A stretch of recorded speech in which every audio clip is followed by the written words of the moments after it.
Kinakain niyang ham. Very good, Sam. Ito namang isang si Mingming, nakain din. Gusto niya pala, may kasalo siya. Kasi kanina parang ayaw niyang kainin.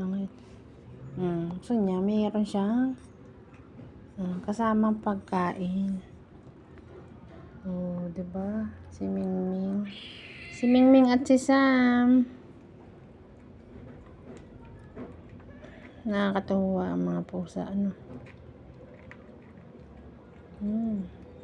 Sarap ng kain ng dalawa. Huwag mo na awayin. Friend na kayo. Friend.